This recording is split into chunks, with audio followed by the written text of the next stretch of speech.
만국의 족속들아 영광과 권능을 여호와께 돌릴지어다. 여호와께 돌릴지어다. 여호와의 이름에 합당한 영광을 그에게 돌릴지어다. 예물을 들고 그의 궁정에 들어갈지어다. 아름답고 거룩한 것으로 여호와께 예배할지어다. 온 땅이여 그 앞에 떨지어다. 아멘.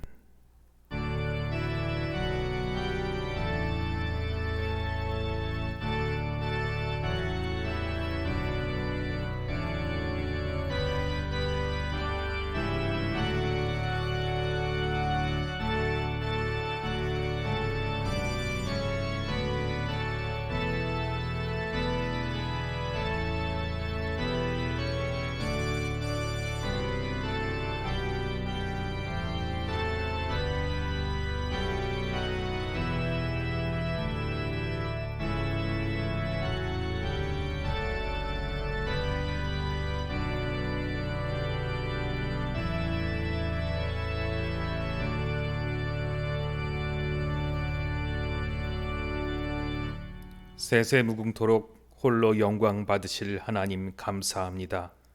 거룩한 주일에 성도들이 각각 자기의 자리를 거룩하게 하여 하나님께 영광을 돌리며 찬미를 드립니다. 우리가 드리는 예배를 기쁘게 받아 주옵소서. 참여하는 심령에 평안을 주시고 연약한 심령은 굳게 세워주시고 우둔한 자들에게는 진리의 말씀을 충만하게 채우사 지혜롭게 하여 주옵소서.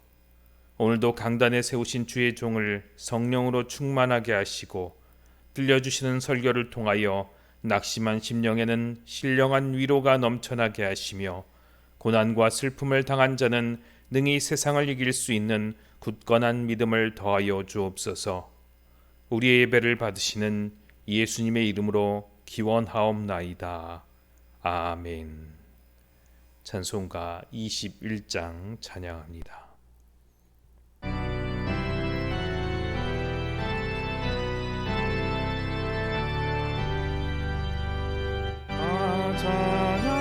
찬양하여 전능한 창조의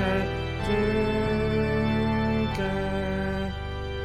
내오나 주 찬양 영광과 구원의 주님 성도들아 주 앞에 이제 나와 즐겁게 찬양하여 다 찬양하여라 놀라운 만유의 주께 복이나 날개 밑에 끊어주시는 주님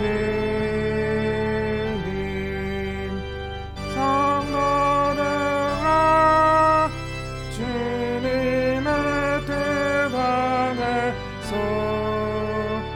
내 소원 다 이루리라 다 찬양하여라 온몸과 마음을 바쳐 이 세상 만물이 주 앞에 다 나와 찬양 성도들아 기쁘게 소리 높여 영원히 찬양하여라.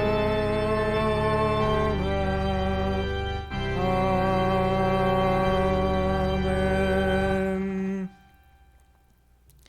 기도합니다. 거룩하신 하나님, 저희들은 아버지의 온전하심과 같이 온전하기를 소원하고 있습니다. 그러나 연약한 육신에 매여 원하는 바와는 달리 늘 실족하고 넘어집니다.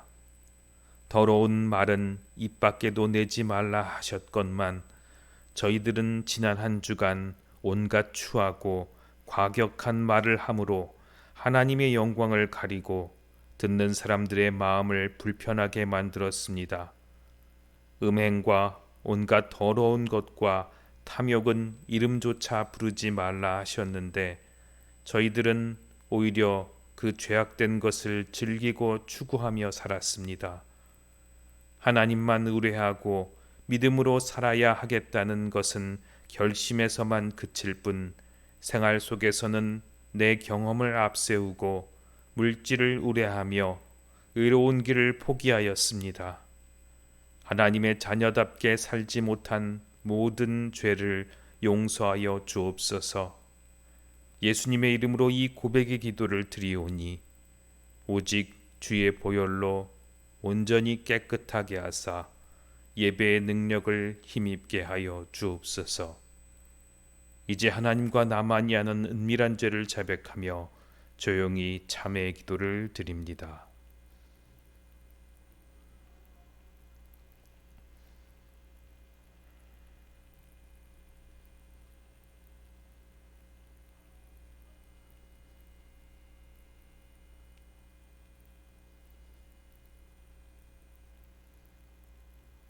내 악이 죄하여졌고 내 죄가 사여졌느라.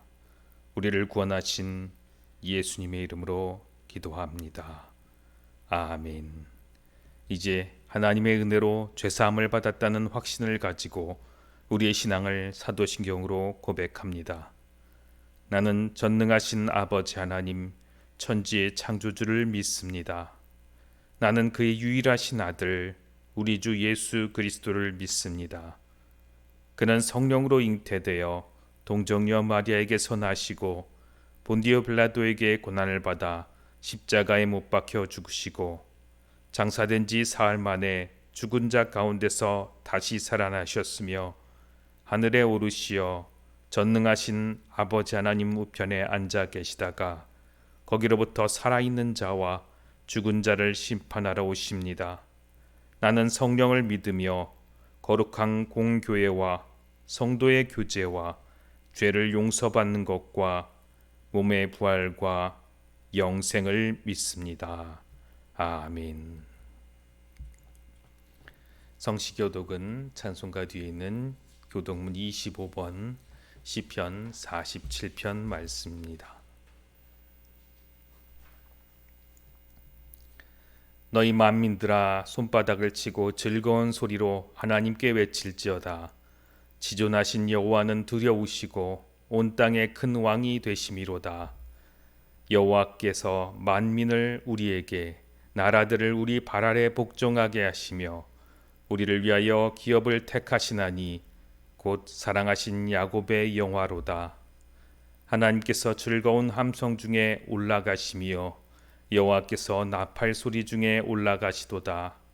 찬송하라, 하나님을 찬송하라. 찬송하라, 우리 왕을 찬송하라.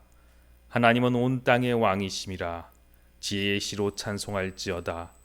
하나님이 뭇 백성을 다스리시며 하나님이 그의 거룩한 보좌에 앉으셨도다. 문나라의 고관들이 모이며 아브라함의 하나님의 백성이 되도다. 세상의 모든 방패는 하나님의 것이며 그는 높임을 받으시리로다. 아멘. 찬송가 322장 찬양합니다.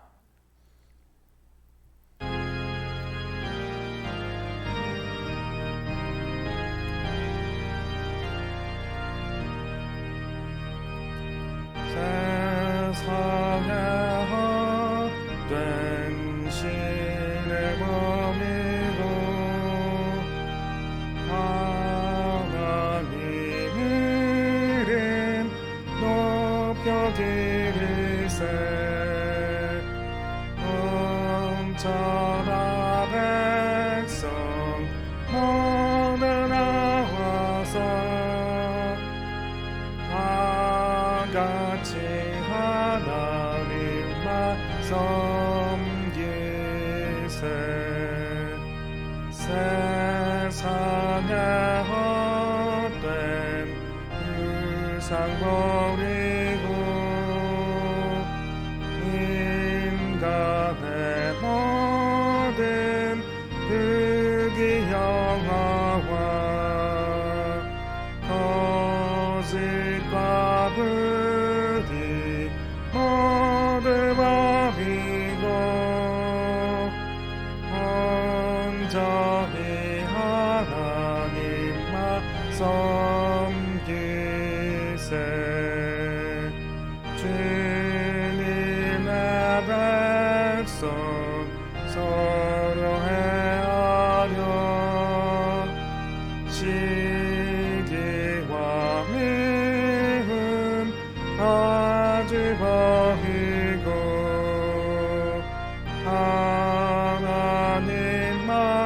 하나님만을 홀로 섬기는 천국을 어서 이루어 주소서. 아멘. 기도합니다.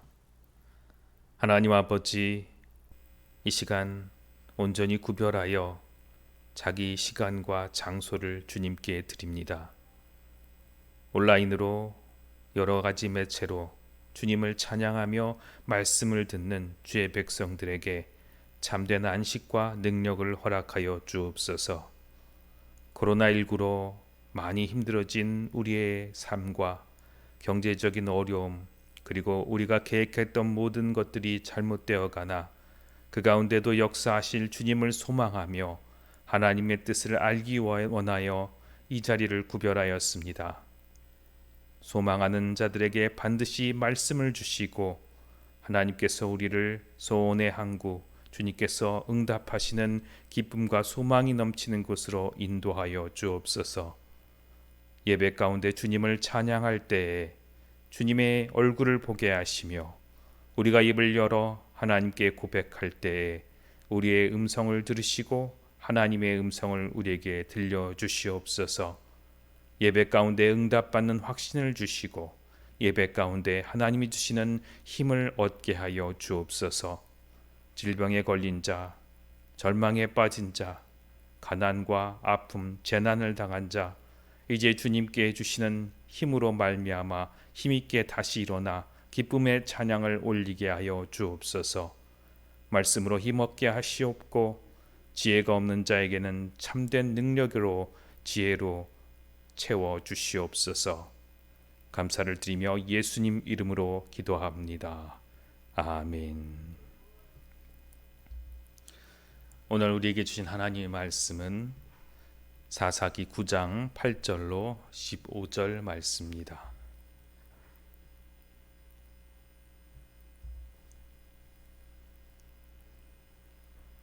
아론은 나무들이 나아가서 기름을 부어 자신들 위에 왕으로 삼으려 하여 감람나무에게 이르되 너는 우리의 위에 왕이 되라 하매 감람나무가 그들에게 이르되 내게 있는 나의 기름은 하나님과 사람을 영화롭게 하나니 내가 어찌 그것을 버리고 가서 나무들 위에 우쭐대리요 한지라.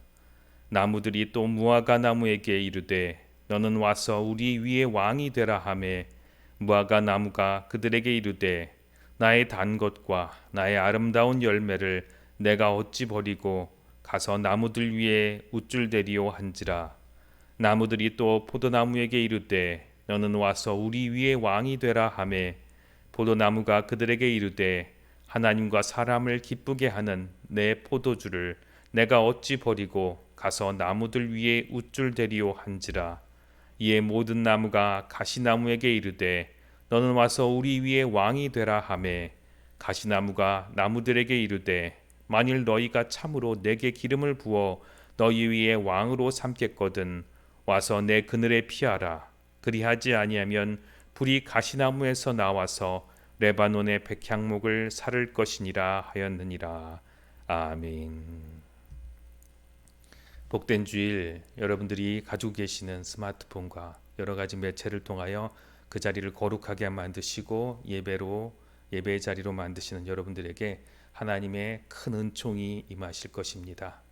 하나님께서 여러분 앞에 있는 모든 일들을 선하게 바꾸어 주시고 시온의 대로를 열어주시기를 주님의 이름으로 축원드립니다. 말씀 전하기 전에 잠시 기도합니다.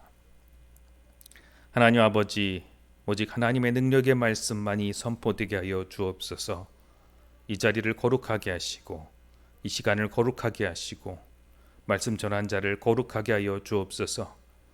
하나님, 고백한 대로 깨끗하게 씻어 주셨사오니 주의 약속된 말씀을 허락하시고 사람은 감추시고 오직 하나님의 말씀만이 전파되게 하여 주옵소서. 예수님 이름으로 기도합니다. 아멘. 여러분, 근심이 없이 사신 분들은 안 계시지요. 여러분들이 하는 가장 큰 근심은 무엇입니까? 또 자녀들을 생각하면 내가 근심하는 것들을 자녀들이 근심하지 않기를 바랍니다. 그래서 자녀들을 가르칠 때 내가 잘못했던 것들을 자녀들에게 좀 잘 가르쳐서 내 아이들은 적어도 이런 것 때문에 힘들지 않기를 바라며 아이를 가르칩니다. 성경에 그런 노력을 했던 사람이 나오는데 오늘 두 사람이 나옵니다. 바로 기드온과 그의 자녀들입니다. 그러한 근심들을 해결하기 위해 애쓰는 모습들을 통해서 우리의 모습을 또한 발견하기를 바랍니다. 먼저 정말로 우리가 가지고 있는 근심들을 살펴볼 때에 바울 사도의 이야기를 먼저 들어봤으면 좋겠습니다. 바울 사도는 우리가 해야 할 근심을 다음과 같이 고린도후서 7장 10절에 정리하였습니다. 같이 읽겠습니다. 하나님의 뜻대로 하는 근심은 후회할 것이 없는 구원에 이르게 하는 회개를 이루는 것이요 세상 근심은 사망을 이루는 것이니라. 아멘. 말이 딱딱하고 참 어려워서 잘 이해가 안 가실 것입니다.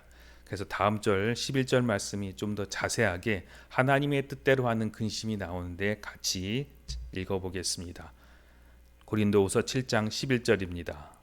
보라, 하나님의 뜻대로 하게 된 이 근심이 너희를 얼마나 간절하게 하며 얼마나 변증하게 하며 얼마나 분하게 하며 얼마나 두렵게 하며 얼마나 사모하게 하며 얼마나 열심히 있게 하며 얼마나 벌하게 하였는가. 너희가 그 일에 대하여 일체 너희 자신의 깨끗함을 나타내었느니라. 아멘. 이것은 우리가 해야 될 바울 사도가 가르친 하나님의 뜻대로 하는 근심입니다. 그런데 10절 말씀에 그 근심이 아닌 세상의 근심이 나오는 그 근심이 오늘 11절을 조금만 바꾸면 그대로 설명이 됩니다. 이 말씀을 보면 11절의 말씀도 분명하게 드러나는데요. 잘 와닿지 않은 이 11절의 말씀을 우리가 와닿는 그런 말씀으로 바꾸기 위해서 한 구절을 바꾸었습니다. 제가 읽어드리겠습니다. 보라, 돈 벌려고 하게 된 이 근심이 너희를 얼마나 간절하게 하며 얼마나 변증하게 하며 얼마나 분하게 하며 얼마나 두렵게 하며 얼마나 사모하게 하며 얼마나 열심히 있게 하며 얼마나 벌하게 하였는가. 너희가 그 일에 대하여 일체 너희 자신의 깨끗함을 나타내었느니라. 여기 돈을 벌라고 하고 되어 있는 꺾음새에 여러분의 근심을 넣으시면 됩니다. 내 근심, 내 관심이 가는 그곳 때문에 이 근심이 너희로 얼마나 간절하게 하며 얼마나 변증하게 했는지 한번 보시기 바랍니다. 바울 사도는 이것을 10절에 말한 세상 근심이라고 하였습니다. 여기에 넣은 여러분들의 근심들을 한번 보십시오. 저는 돈을 집어넣습니다. 자본주의 세대에 돈이 최고지요. 돈이면 안 되는 게 사실은 없습니다. 그래서 이 말씀을 넣었습니다. 이 구절을 넣었습니다. 내가 돈 벌려고 한 근심이 얼마나 나를 간절하게 했고 변명하게도 했고 말싸움하게도 했고 두렵게도 했고 가슴 뛰게 설레며 뒤척이기도 했고 하루 종일 생각하기도 했고 열심을 내었는지 누군가를 혼내기도 했고 관계를 끊기도 했는지 돈 벌려고 다른 데 쓰는 시간과 관계를 얼마나 정리했는지라고 옮겨볼 수도 있습니다. 저는 이거를 다시 한번 돈이라고 표현했는데요. 목사인데도 돈이라고 했습니다. 자본주의에서는 돈이 곧 능력입니다. 돈 자체가 중요한 게 아니라 가치라는 척도로서의 돈, 그리고 그것이 능력, 그것이 중요하기 때문에 돈이 자본주의에서는 가장 중요한 것입니다. 그래서 지금 돈을 가진 사람이 능력 있는 사람이 아니라 돈이라는 가치를 만들어낼 수 있는 사람이 가장 능력 있는 사람이 됩니다. 여기 가치 있는 사람이 있습니다 라고 가치 있기 위해서 발버둥 쳤던 사람들이 바로 저와 여러분들입니다. 모든 자본주의에 사는 사람들은 가치 있는 사람으로 살기 원합니다. 그것이 능력 있는 사람이기 때문입니다. 그리고 그와 같이 똑같이 발버둥 쳤던 사람이 기드온이고, 자신은 정말로 내 안에 가치가 없고 능력이 없지만 하나님께서 능력 주셔서 이렇게 승리할 수 있었지만 내 자식들은 어떻게 될까 걱정하면서 자식들을 위해서 열심히 뭔가를 꾸며냈던 사람이 기드온입니다. 그리고 그렇게 태어난 사람 중에 하나가 아비멜렉입니다. 그런데 아비멜렉은 아버지와 다르게 많은 능력을 가지고 태어납니다. 이 두 사람의 이야기를 통해서 나와 닮아 있는 모습들, 그리고 우리의 생각들을 말씀을 통해서 한번 다시 내 자신을 살펴보는 시간이 되시기를 바랍니다. 하나님의 응답으로 기드온은 300명의 용사들과 함께 미디안 13만 5천 명을 다 이깁니다. 그리고 세바와 살문나라는 그 미디안 장군들을 사로잡습니다. 하나님의 기적을 체험한 기드온입니다. 그런데 기드온은 사실은 능력이 없습니다. 능력과 승리가 자기로부터 일어나지 않았기 때문에 기드온은 불안했습니다. 그래서 그 능력과 승리가 자식 때에도 계속 되기를 원했습니다. 그래서 세바와 살문나를 잡았을 때 자기가 직접 처치하지 않고 자기 맏아들 여델이 세바와 살문나를 베고 왕과 같은 권위와 힘을 가지기를 바랬습니다. 승리의 경험을 아들에게 주고 싶었던 것입니다. 사사기 8장 20절 말씀 같이 읽겠습니다. 그의 맏아들 여델에게 이르되 일어나 그들을 죽이라 하였으나 그 소년이 그의 칼을 빼지 못하였으니 이는 아직 어려서 두려워함이었더라. 아멘. 그런데 자기 맏아들 여델은 그런 그릇이 못 되었습니다. 자기처럼 두려웠고 연약했습니다. 하나님의 성령으로 응답받고 그 가운데 능력의 역사가 나타나고 증거를 받지 못한 자기 아들은 자기의 예전 모습과 같았던 것입니다. 그래서 세바와 살문나는 이렇게 얘기를 합니다. 8장 21절 말씀 같이 읽겠습니다. 세바와 살문나가 이르되 내가 일어나 우리를 치라. 사람이 어떠하면 그의 힘도 그러하니라 하니 기드온이 일어나 세바와 살문나를 죽이고 그들의 낙타목에 있던 초승달 장식들을 떼어서 가지니라. 내용은 그냥 사실을 담담하게 적어놓은 것 같지만 사실은 굉장히 중요한 내용이 나옵니다. 세바와 살문나가 전에 신문을 받을 때는 기드온과 이스라엘 사람들을 향해서 당신네들은 왕과 같이 용사입니다 라고 축혀 세웠다가 이제 더 이상 자신들을 처형해서 살 소망이 없다는 것을 깨달은 세바와 살문나는 내가 죽을 바에는 왕과 같은 용사의 손에 죽기로 원합니다. 기드온의 맏아들은 왕과 같은 용사가 아닙니다. 당신의 아들은 전혀 용기도 없습니다. 죽으면서 기드온의 자식에 대한 그런 바램을 마지막 치명타를 날리고 세바와 살문나는 죽음을 결정합니다. 그들이 보기에 기드온의 아들은 용기가 없었고 능력도 없었던 것입니다. 내 아들은 용사가 아니다. 용사는 용사의 손에 죽는 명예를 가져야 한다. 제발 마지막은 용사의 손에 죽게 해달라. 이 말은 기드온의 아들을, 그 맏아들 여델을 여지없이 실패자 그리고 능력 없는 자로 만드는 말이었습니다. 기드온은 능력과 그리고 경험, 승리의 경험을 자식에게 주고 싶었지만 그것을 주지 못했습니다. 그래서 최대한 자식을 위해서 또한 자기가 다스리고 수 있는 이유를 생각해서 얻으려고 했던 것이 나오는데요. 오늘 21절에 보면 최대한 돈을 얻으려고 합니다.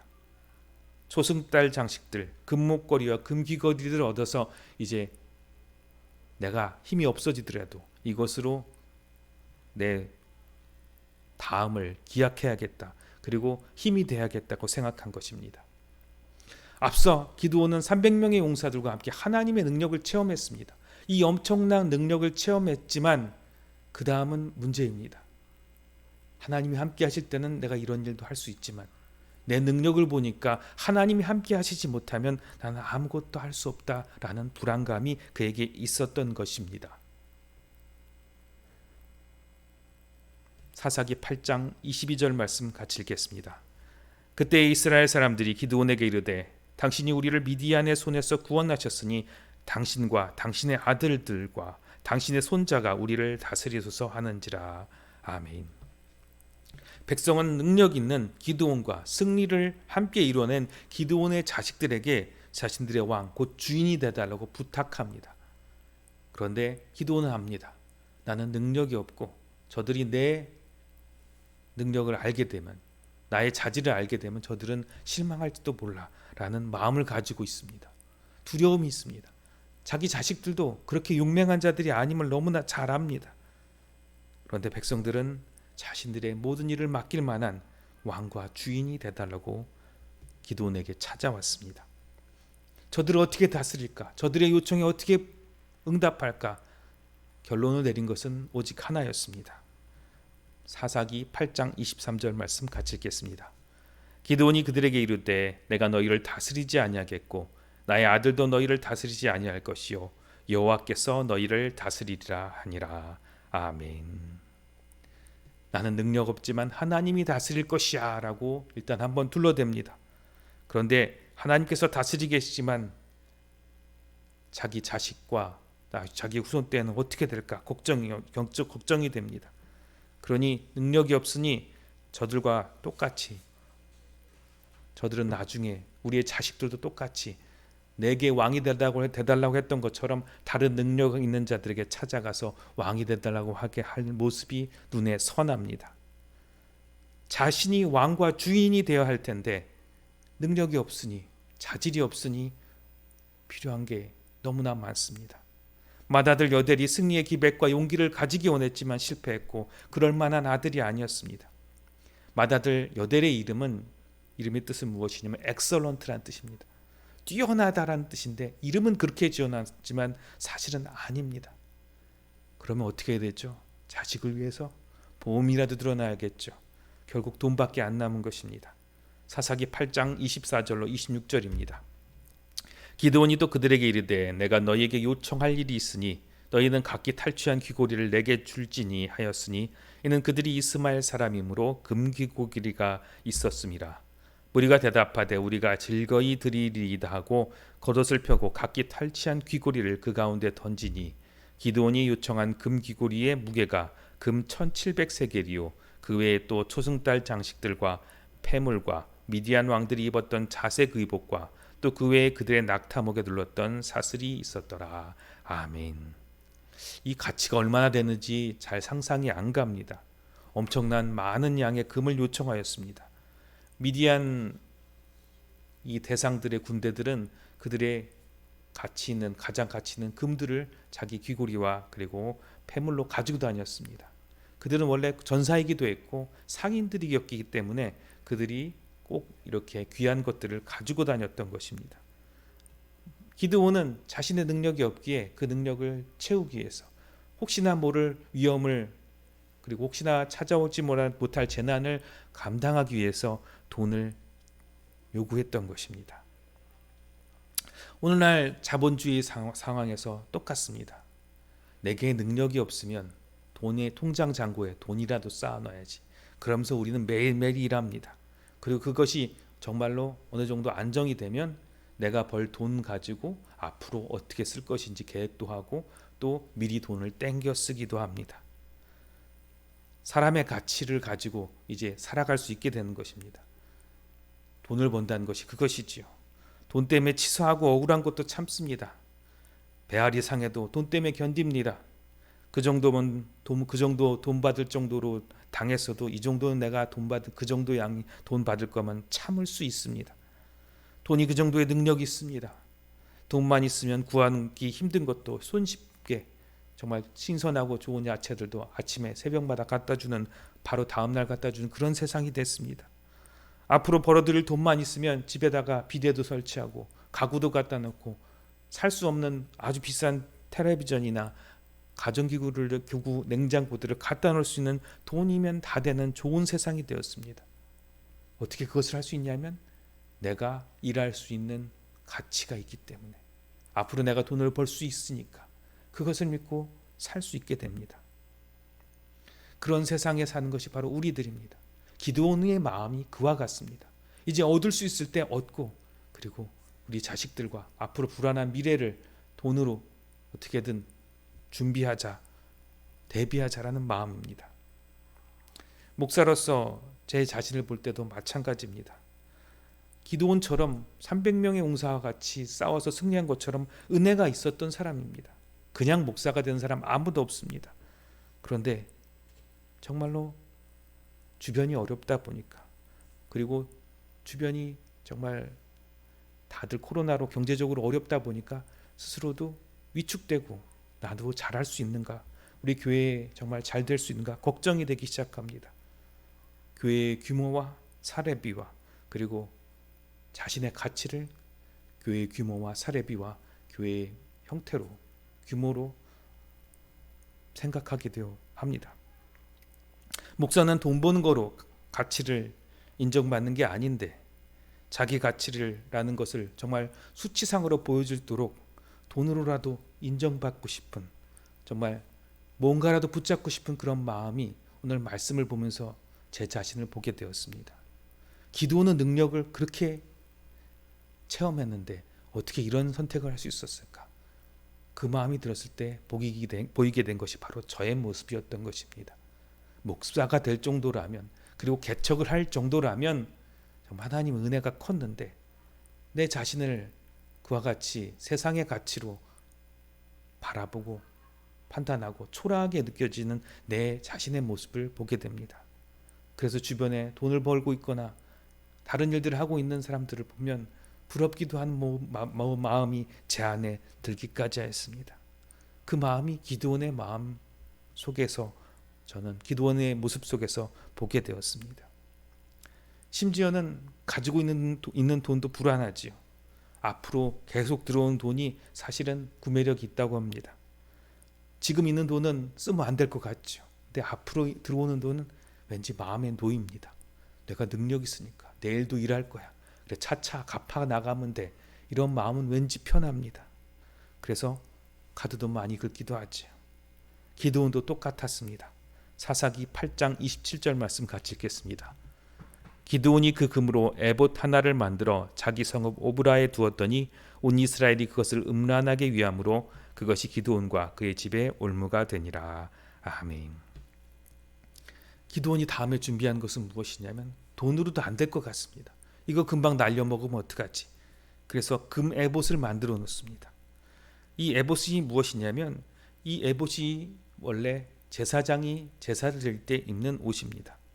이것을 자기 집에 놨다는 것은 무엇이냐면, 이스라엘 사람들이 계속 자기 집 안 사람들을 존경하고 대소사를 다 자기 집 사람들과 의논하도록 하기 위해서 이 에봇을 놓은 것입니다. 에봇에는 제사장만이 입을 수 있고, 또 에봇에는 판결 흉패라는 것이 있습니다. 우림과 둠밈이라는 그 구슬과 같이 달린 보석이 있고요, 끈으로 연결되어 있는데요, 그것이 판결 흉패 안에 담겨져 있습니다. 모든 일을 마지막으로 결정할 때 바로 이 우림과 둠밈의 법으로 결정하라는 하나님의 말씀이 있어서, 제사장은 제사를 드리고 하나님의 마지막 말씀을 받아서 모든 일의 결정으로 할 때 이 에봇을 가지고 우림과 둠밈의 판결로 결정을 내립니다. 그런데 그 에봇 중에 가장 좋은 것이 무엇일까요? 가장 많은 금으로 만든, 가장 좋은 금으로 만든 에봇이 기드온의 집에 있습니다.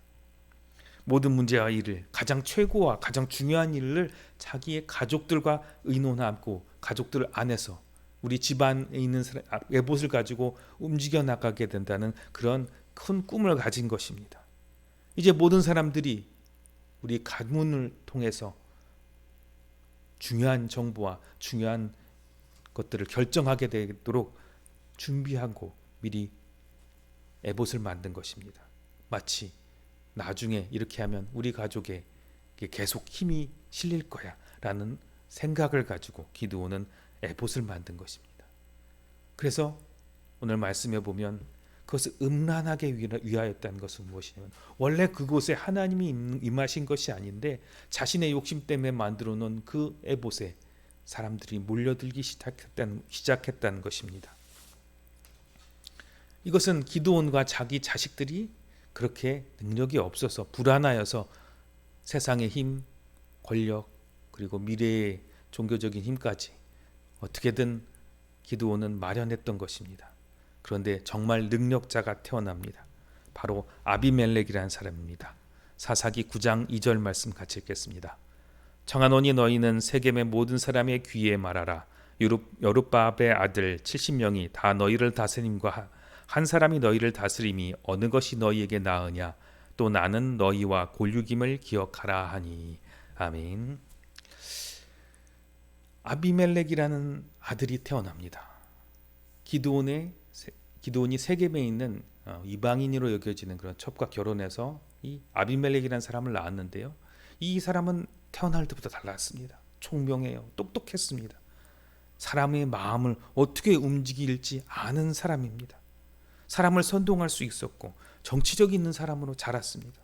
오늘 말씀에 보면 세겜 사람도 움직일 때 나는 기드온의 자식이야. 난 이렇게 대단한 승리를 일으켰던 기드온의 자식이야 라는 말을 하지 않고요.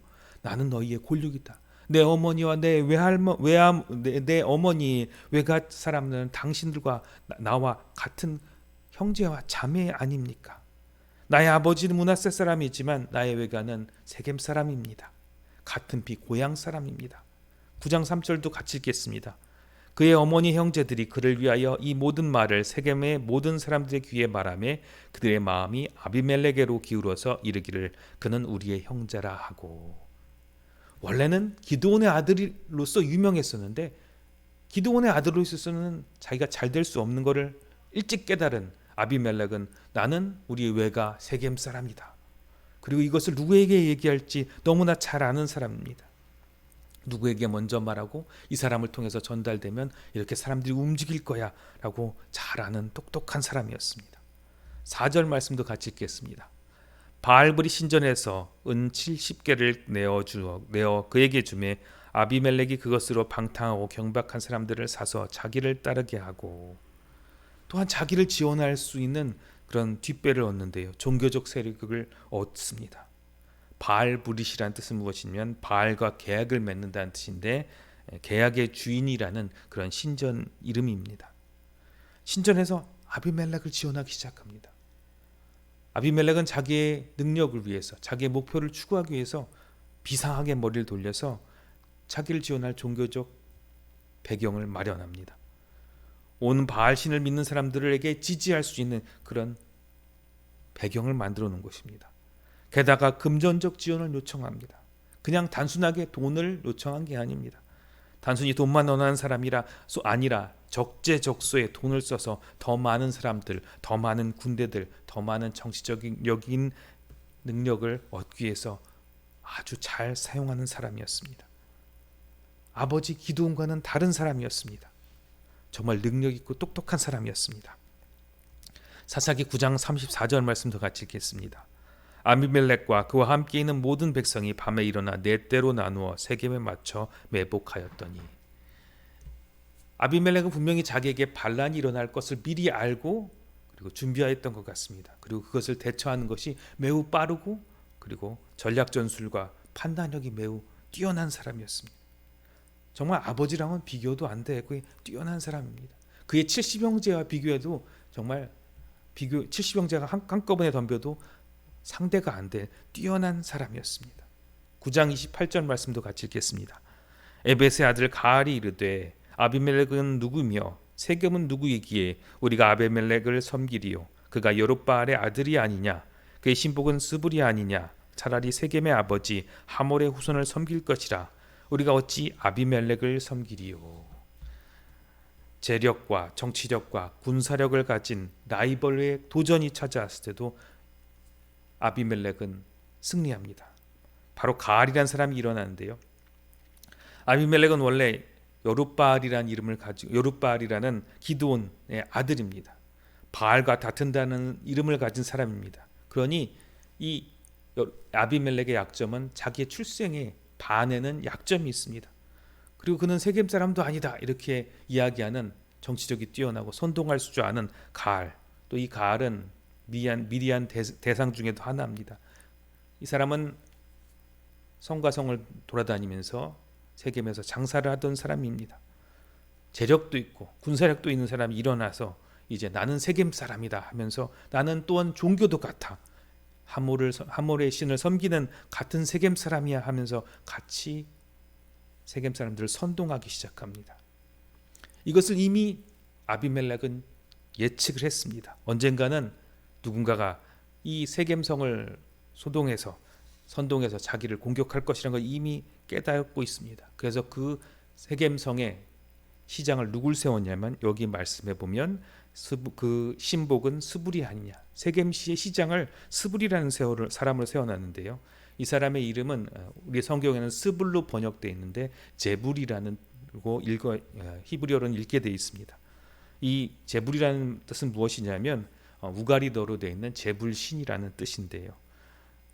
원래는 이 세겜 사람이 아닙니다. 세겜의 시장을 스불이라는 제불이라는 사람을 세웠다는 것은 이야기하는데요. 그것은 무엇이냐면 언젠가는 이 성 사람들이 같은 세겜 사람끼리 뭉쳐서 자기에게 도전해 올지 모르니 우가리 사람을 데려다가 그곳에 신을 세우고 그곳에 시장을 세우고 혹시 배반하지 않을까 그런 것을 감시하도록 외부 사람을 시장으로 세운 것입니다.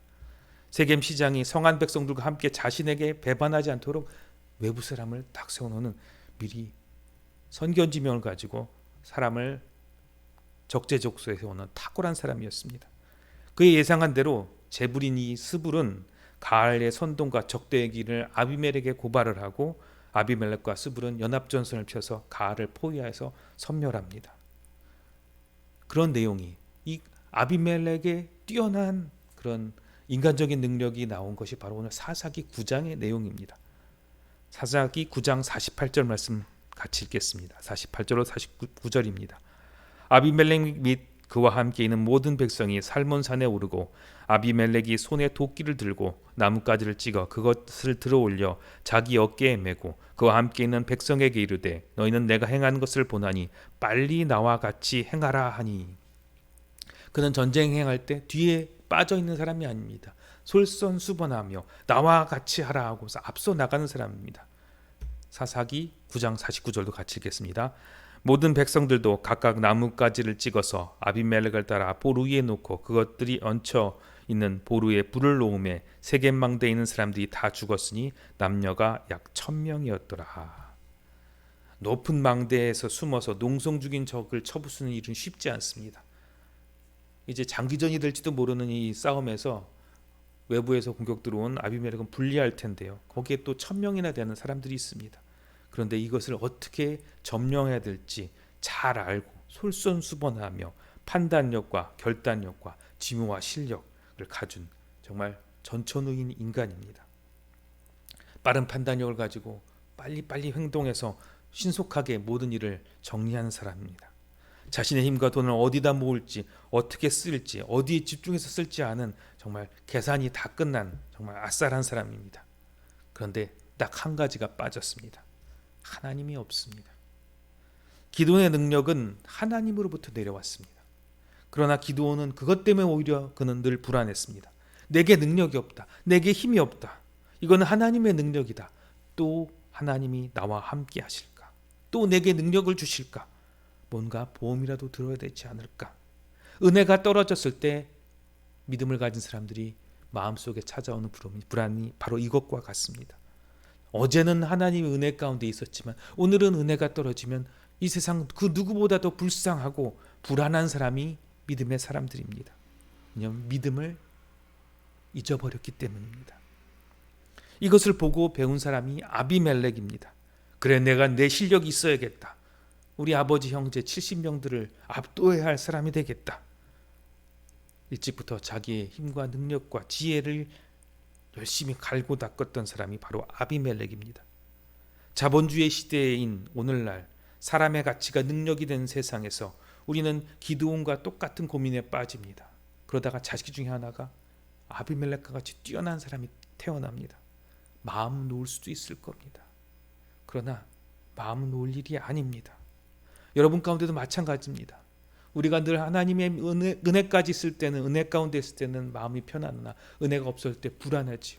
그러다가 내게 능력이 있고 내가 힘이 있으면 여러분 불안해하지 않을 때가 있지 않습니까? 근데 그때가 가장 위험한 것입니다. 지나오니 하나님의 은혜는 분명합니다. 그런데 하나님의 은혜 없이 살 수 없었던 그 어렵고 끔찍한 시간은 생각하기도 싫습니다. 하나님의 구원과 은혜는 정말 감사하고 감사합니다. 그런데 그 은혜와 감사 뒤에는 불안함이 또한 있습니다. 미디안과 같은 하나님의 도움이 없이는 해결할 수 없는 그런 상황은 절대로 안 왔으면 좋겠습니다. 그냥 내 힘으로 넉넉히 내 머릿속으로 생각하고 예상하고 계획한 대로 흘러갔으면 좋겠습니다. 내가 능력이 있어서 그 모든 것을 해결했으면 좋겠습니다. 그러나 자기가 생각한 대로 예상하고 계획한 대로 흘러가는 삶에는 언제나 하나님이 없습니다. 그가 만약 하나님의 자녀이라면 하나님은 반드시 찾아오십니다. 하나님을 찾을 상황 가운데 찾아오십니다. 만약 그 상황이 찾아오지 않는다면 아비멜렉의 최후와 같이 자기가 예상하지는 못하는 때에 그의 인생은 끝나버리게 됩니다. 사사기 9장 53절 말씀 같이 읽겠습니다. 한 여인이 맷돌 윗짝을 아비멜렉의 머리 위에 내려던져 그의 두개골을 깨트리니. 이제 데베스 다른 곳을 공격하다가 이제 똑같은 방법으로 저 망루를 태워야겠다고 아비멜렉이 앞서 나갔을 때 여기 한 여인의 맷돌에 죽었다는 것은 무엇이냐면 전혀 예상치 못했다라는 사건이라는 뜻입니다. 맷돌 윗짝은 방어의 무기가 아닙니다. 그냥 부엌의 조리 도구일 뿐입니다. 제가 사진에 올려드렸는데요. 식사하기 전에 빵을 굽기 전에 곡식을 부서뜨리거나 그리고 탈곡하는 그런 용도로 쓰이는 것이 우리는 이런 가는 맷돌인데요. 실제로 그 나라 중근동의 지중해 세계에서는 이것을 사용하는데요. 그냥 곡식을 부수는 돌멩이일 뿐입니다. 부엌 조리도구에 맞아 죽었고 그것도 심지어 군인도 아니고 한 여인의 맷돌의 윗짝에 맞았다라는 것은 자기는 생각하지도 못하는 어떤 공격을 받아서 죽게 된 것입니다. 자기의 능력만 믿고 하나님을 알지 못하고 사는 인생은 갑자기 이런 일들로 끝을 맺는다는 것입니다. 그렇다면 우리는 하나님을 믿는 사람입니다. 내게는 능력이 없고 하나님의 능력이 있는 것을 알아서 사는 사람에게는 은혜가 있을 때는 좋습니다만 은혜가 떨어질 때는 불안함을 견딜 수가 없습니다. 그러면 우리는 이 불안함을 어떻게 견뎌내야 할까요? 하나님께서 개입하셔야 하는 재난이 사실은 너무나 두려워서 아버지 그런 재난 안 왔으면 좋겠습니다. 나 하나님 잘 믿고 있어요. 이렇게 하고 싶은 사람들이 너무나 많지 않습니까? 그럼 우리는 어떻게 해야 될까요? 우리는 우리가 받은 은혜를 꼭 붙들어야만 합니다. 오늘 우리가 읽었던 말씀은 아비멜렉이 자기 형제 70명을 죽이고 나서 그의 형제에게 요담에게 받은 경고입니다. 나무의 왕이 누가 되었는지에 대한 우화인데요. 왕이 되어달라는 많은 부탁이 있었을 때 그 대답들은 첫 번째 대답은 감람나무는 나도 안 되겠다. 무화과나무도 못하겠다. 포도나무도 추천받았는데 안 되겠다 했을 때 결국에 마지막에 가시나무가 왕이 되어서 모든 나무를 불태워버리겠다라는 내용이 우화가 요담이 전한 하나님의 말씀입니다. 이 말씀 가운데 우리가 배워야 할 믿음의 사람들이 가져야 할 마음이 담겨져 있습니다. 사사기 9장 9절 말씀 같이 읽겠습니다. 감람나무가 그들에게 이르되 내게 있는 나의 기름은 하나님과 사람을 영화롭게 하나니 내가 어찌 그것을 버리고 가서 나무들 위에 우쭐대리오 한지라. 아멘. 감람나무는 거절하였는데요. 뭐라고 하였냐면 나의 기름, 하나님이 내게 주신 나의 기름, 이것으로 하나님과 사람을 영화롭게 해야겠다. 11절도 말씀도 같이 읽겠습니다. 무화과 나무가 그들에게 이르되 나의 단 것과 나의 아름다운 열매를 내가 어찌 버리고 가서 나무들 위에 우쭐대리오 한지라. 무화과 나무는 나의 아름다운 열매라고 하였습니다. 9장 13절 말씀 같이 읽겠습니다. 포도나무가 그들에게 이르되 하나님과 사람을 기쁘게 하는 내 포도주를 내가 어찌 버리고 가서 나무들 위에 우쭐대리오 한지라. 포도나무는 내 포도주를 어찌 버리고 하나님이 내게 주신 내 포도주를 어찌 버리는가. 이 모든 것은 다 하나님께로 받은 은혜입니다. 다들 하나님이 자기에 주신 지금 현재의 은혜를 너무나 잘 알고 있습니다. 그것을 빼앗기지 않겠다는 것입니다. 하나님은 현재 자기 자신의 은혜와 복을 잘 알고 그것을 그것으로 사람과 하나님을 영화롭게 한 사람에게 시험과 환난을 보내시지 않습니다. 왜냐하면 그럴 필요가 없으니까요. 하나님께서 주신 축복을 걷어가시는 분이 아니십니다. 하나님은 자기 자녀가 하나님의 은혜와 복을 잊어버렸을 때 하나님께 돌아오게 하기 위해서 잠시 우리를 보호해 주시는 보호막을 잠시 거두시는 것입니다. 잠시. 그러면 사탄은 옳다구나 공격하기 시작합니다. 욥의 고난도 마찬가지입니다. 욥은 늘 자기와 자기 자식들에게 나쁜 일이 닥치지 않기를 불안하게 근심해 왔습니다. 욥기 3장 25절 말씀 같이 읽겠습니다. 내가 두려워하는 그것이 내게 임하고 내가 무서워하는 그것이 내 몸에 미쳤구나. 욥은 늘 불안해했습니다. 그런데 그것이 내게 찾아왔다는 것입니다. 구체적으로 그것을 1장 5절에도 같이 나타납니다. 그들이 차례대로 잔치를 끝내면 욥이 그들을 불러다가 성결하게 하되 아침에 일어나서 그들의 명수대로 번제를 드렸으니 이는 욥이 말하기를 혹시 내 아들들이 죄를 범하여 마음으로 하나님을 욕되게 하였을까 함이라. 욥의 행위가 항상 이러하였더라. 아멘. 겉보기엔 되게 좋아 보입니다. 근데 그 이유는 무엇이냐면 3장 25절에 봤던 것처럼 근심하는 겁니다. 하나님 우리를 근심하는 마음으로 살기 원치 않으십니다. 욥은 지금 받은 축복이 사라질까 근심한 사람입니다. 돈과 자식들을 지키기 위해서 치성으로 예배를 드렸던 것입니다. 내가 받은 은혜 참 많아. 근데 이거 사라지면 어떡하지? 욥은 자기의 능력과 자기 힘으로 이 모든 것이 얻어진 것이 아님을 너무나 잘 아는 사람입니다.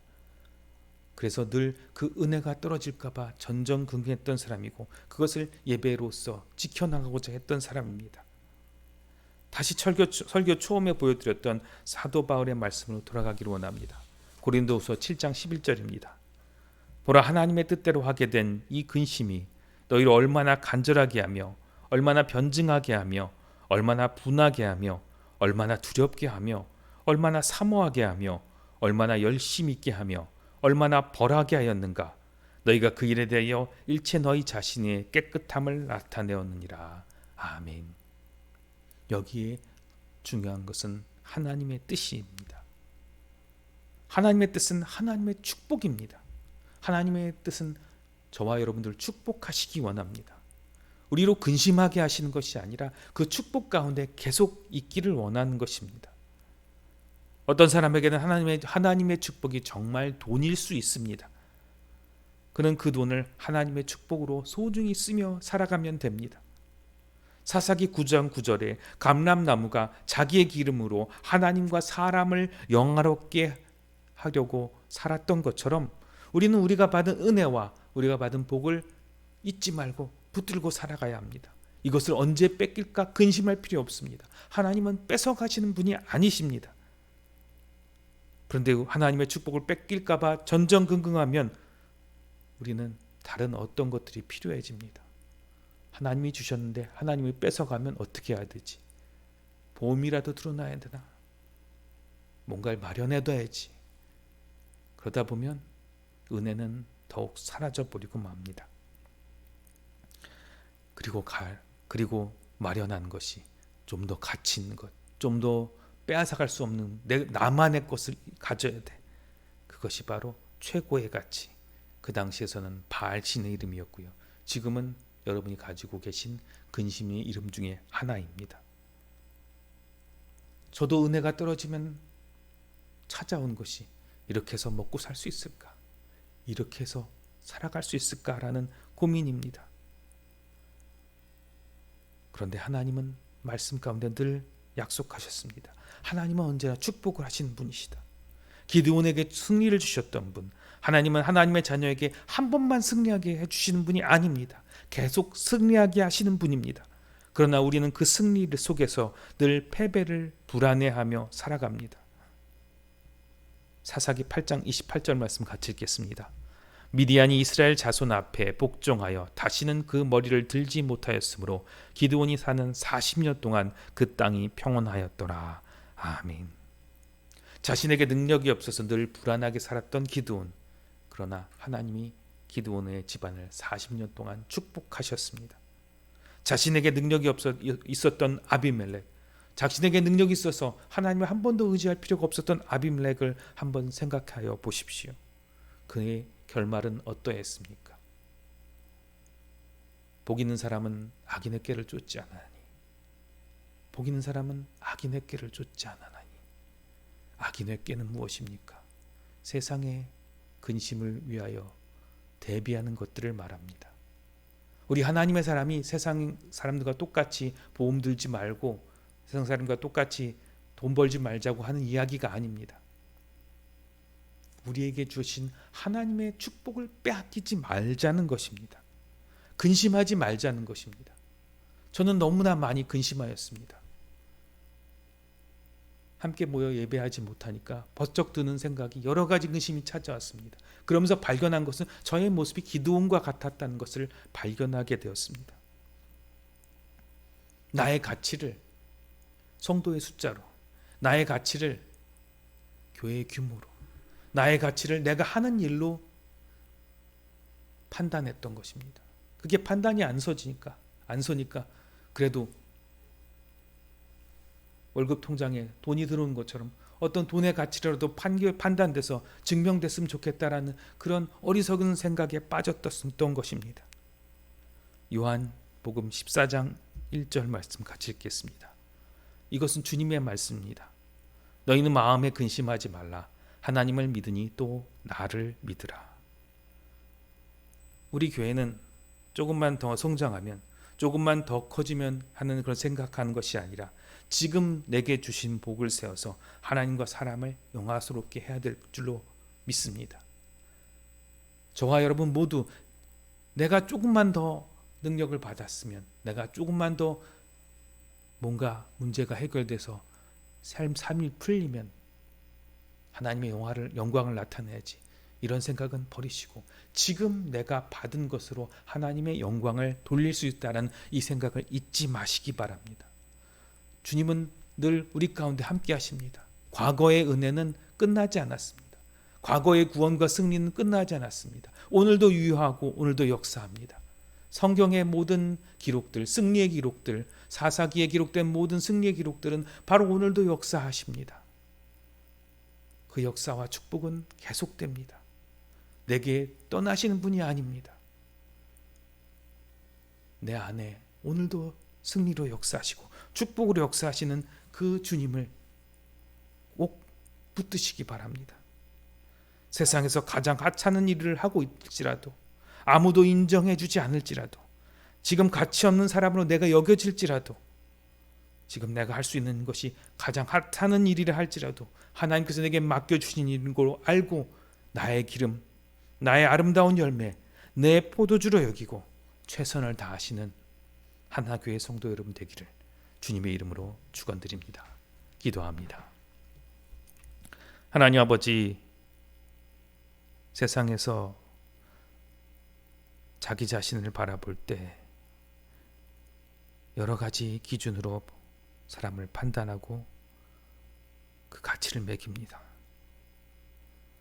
하나님의 자녀들은 자기 자신을 바라볼 때 어떠한 가치를 가지고 있는지 살펴볼 때면 너무나 초라해질 수밖에 없습니다. 특별히 다른 사람이 아니라 제 자신을 볼 때면 너무나 초라하여 부끄럽기 그지없습니다. 그러나 주님은 분명히 말씀하십니다. 너희가 강해서가 아니라 나의 하나님의 능력이 강하고, 너희가 많아서가 아니라 하나님의 능력이 커서라 말씀하셨습니다. 두려워하지 않게 하여 주옵소서. 나와 늘 함께 하시고 어디로 가든지 떠나지 않는 하나님의 말씀을 붙잡아서 지금 내게 주신 복과 과거의 은혜들이 오늘도 유효하며 영원토록 유효함을 잊지 않게 하여 주옵소서.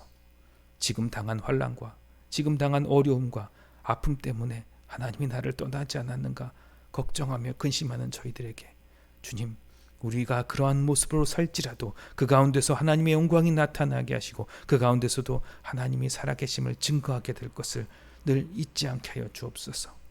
나의 삶의 모습 하나하나가 하나님의 영광을 나타낼 귀한 모습들임을 잊지 않게 하시고 늘 그 말씀을 들려 주옵소서. 늘 새롭게 변화되며 그 가운데 평안을 누리는 주님이 주시는 참 평화를 누리는 하나님의 자녀들로 살게 하여 주옵소서. 예수님 이름으로 기도합니다. 아멘. 찬송가 429장 찬양합니다.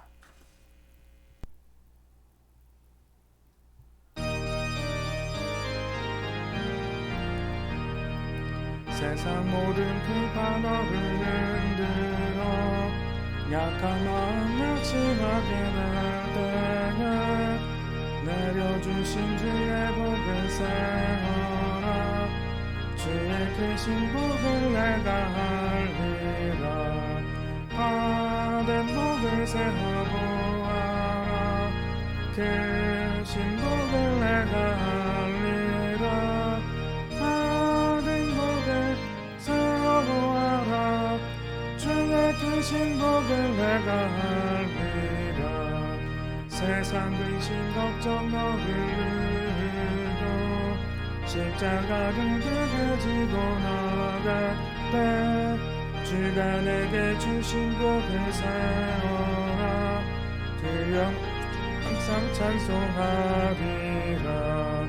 받은 복을 세어보아라. 대신 복을 내가 알리라. 받은 복을 세어보아라.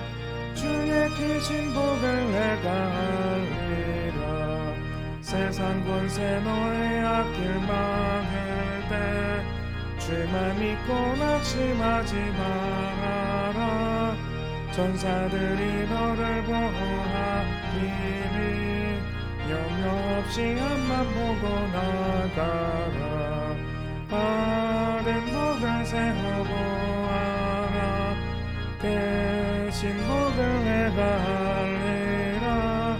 받은 복을 세어보아라. 주의 크신 복을 내가 알리라. 드려진 헌물 위해서 기도합니다. 하나님, 우리에게 주신 하나님의 축복, 그리고 내 손에 주신 손의 힘과 열심과 정성과 시간들을 가지고 주님께 그 일부를 올려드립니다. 하나님이 애쓰고 수고한 것이 과거의 일이 되는 것이 아니라 바로 오늘도 축복으로 역사하며 오늘도 나의 마음에 근심을 몰아내며 하나님의 사랑은 영원히 변치 아니하며 축복으로 임할 것을 믿는 믿음으로 활활 타오르게 하시고 영원히 빛나게 하여 주옵소서. 주께서 행하신 선하신 일들과 주님의 뜻이 하나님의 자녀들을 축복하심을 믿어 의심치 않게 하시고 언제나 이것을 전하는 하나님의 사람들의 삶이 되게 하여 주옵소서. 각양 소원을 가지고 주님께 올려드렸습니다. 받으시고 복되게 하시고 응답하여 주옵소서. 감사를 드리며 예수님 이름으로 기도합니다. 아멘. 교회 소식을 전합니다. 코로나19로 인해서 아직까지는 사회적 거리두기 2단계가 시행되고 있습니다. 그래서 교회 예배실 안에는 예배 촬영을 위한 필수 인원을 제외하고는 같이 예배를 드릴 수가 없습니다. 그래서 예배를 순수하게 드릴 수 있는 순수하게 드리는 인원들은 들어오지 못하여서 온라인으로만 예배를 계속 드립니다. 다음 주쯤에 이제 다시 정부에서 방역 수칙이 조정이 되면 방역 수칙을 지키는 안에서 예배를 드리도록 이렇게 노력을 하도록 하겠습니다. 그래서 일일이 개별적으로 다시 한번 연락을 드리도록 하겠습니다. 찬송가 630장 찬양하고 축도하고 예배를 마칩니다.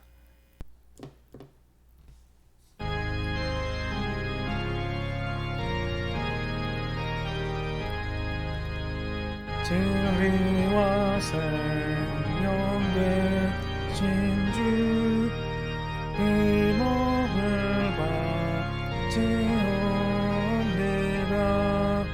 믿음과 소망 사랑에 한 마음 되게 하소서.